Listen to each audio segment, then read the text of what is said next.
All right, welcome back to the channel. It's your boy Fanon, and it seems as if Errol Spence Jr. has been shot big time at by Terence Crawford, who I think is responding to the Ugas fight and says there are a lot of puppets out here and I have to be the puppet master. Let's talk about that in this video.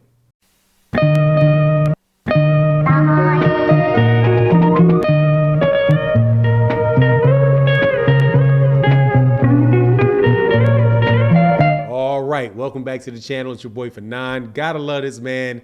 Welterweight division talk, man. Towards the end of the year, boxing year is almost over. No major fights coming up, man. So we're talking about what's going to happen in the year 2022. And there's no more bigger drama right now than what's going to happen in the welterweight division between Errol Spence Jr., Terence Crawford, and Yordenis Ugas.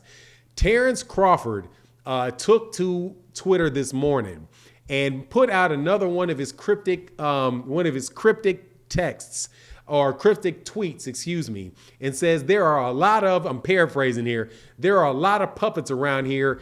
Guess I'm going to have to be the puppet master. Now, this is the first response that I have heard from Terence Crawford about the Yordenis Ugas. This is the first time that I've heard him speak since the Yordenis Ugas versus Errol Spence Jr. fight has made and been made. So I think that it's reasonable to say that he is pointing this at that particular fight between Errol Spence Jr. and Yordenis Ugas, saying that there's a lot of puppets around and I need to be the puppet master. So what is a puppet? Why would there be puppets all around him? Puppets are people that are being controlled by other people and doing what other people are telling them to do. You know, the metaphor is that you have the puppet master with the string and, controlling people, having somebody on a string, right? So who would that be? I think it's reasonable to assume that he is talking about Errol Spence Jr. and the fact that Errol Spence Jr. is fighting Yordenis Ugas and he's not fighting him next. The puppet master, of course, would be the PBC, would be Al Heyman, right? Not too much different than what Errol Spence Jr. accused Bob Arum of doing a couple years ago and saying that Bob Arum was all full, smoke and mirrors, right? That he's saying one thing, but behind the scenes he's doing something else, right? Just common thing that you would say about promoters. And so now Terence Crawford says that he is going to have to be the puppet master. That I do not know. I don't know what that means, right? How he's going to go about being a puppet master, other than he is going to put himself in control of something and then make other people do what he wants them to do.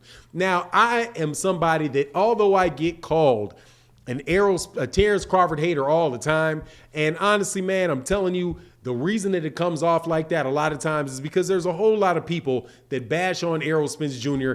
that are not really Terence Crawford fans and come with very, very unfair arguments and just really, I think, do not like the PBC, do not like Errol Spence Jr. And they're using Terence Crawford and Terence Crawford's case similar to the way people in the 1970s would use Joe Frazier, be fans of Joe Frazier for the moment when they want Joe Frazier to beat Muhammad Ali. But then when the fight's over, Ali, they're nowhere to be found supporting Joe Frazier. Or people, that were a lot of people who were Manny Pacquiao fans that were really just Floyd Mayweather Jr. haters. And when Manny Pacquiao goes away or Floyd Mayweather Jr. beats him, all of a sudden those guys are not around, right? So that's why it comes off like that. But in this particular instance, I certainly hope that Terence Crawford can become a puppet master in a regard and do certain things to make what he wants to have happen. I want to see the fight between Errol Spence Jr. and Terence Crawford.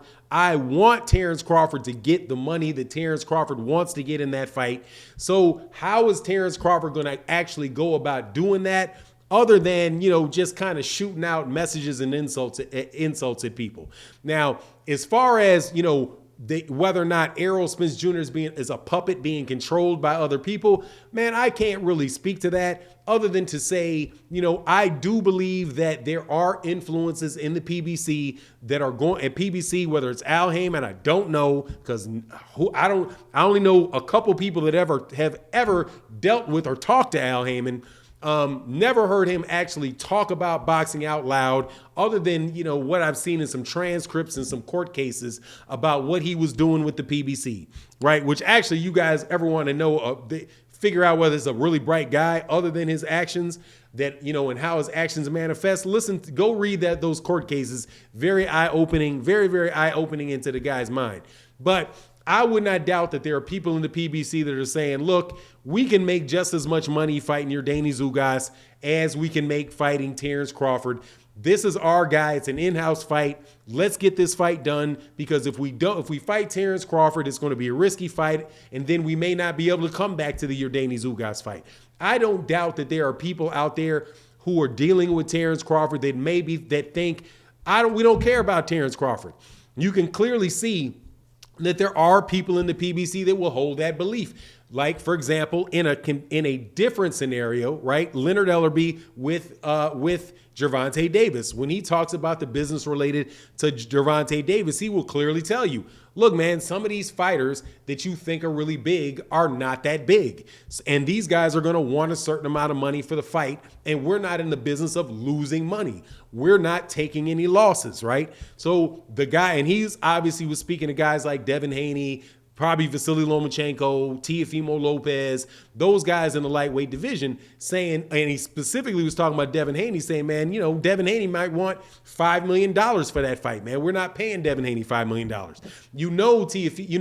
That Terence Crawford wants big money for the fight. So no doubt in my mind at all that they would be looking at that and saying, hey, man, this guy doesn't really sell that much. Maybe we shouldn't be in too much of a hurry to do that. So, I'm not going to completely brush off the idea that Errol Spence Jr. is being influenced by other people in what he does, because he does not have the right to decide everything that he's going to do. He does have partners, business partners, and other people that have say-so in that manner. So in order to overcome that, assuming that is true, right, and trying to give Terence Crawford's, what he's saying, the best, pay respect to his argument the most that I can, then Terence Crawford is going to have to do something to be the puppet master, going to have to do something to take the reins away from those guys and put people in a situation where they have to do what he wants them to do. Now, what could that be? Beat other guys that had the belt, right? If he would have been able to beat Yordenis Ugas or try to get the Yordenis Ugas fight and that was available to him, hey, man, he'd be in a better position, but he's not. So what can he do other than go fight top-notch fighters, right? And I think go to the PBC. If you're going to make Al Heyman, if you're going to puppet master Errol Spence and make Errol Spence Jr. what he's going to do, you're going to have to deal with Al Heyman, right? And the PBC. So why not go do business with them and put yourself in a position where they feel like they can make as much money off of you as they can make off of Errol Spence, right? And puppet master that way. That seems like that would be a fairly intelligent way to go about it. And I hope he actually does consider doing that, right? Getting in a position where that network values him, getting in a position where that boxing organization feels like they can really profit off of him, and then I'm sure he'll get what he wants, man. But with DAZN, I don't know how he's going to do anything in the welterweight division, because DAZN doesn't have anybody over there. Pro Bellum, who he signed to, I don't believe they have any other top welterweight. So it's just going to be interesting to see what he's doing. But I like the reaction that he had, and I tried to do my best to do a devil's advocate on that. But I believe he's clearly talking about the Yordenis Ugas fight. Anyway, that's my take on the matter. You let me know what you think in the comment section. And with that, I'm out. Peace.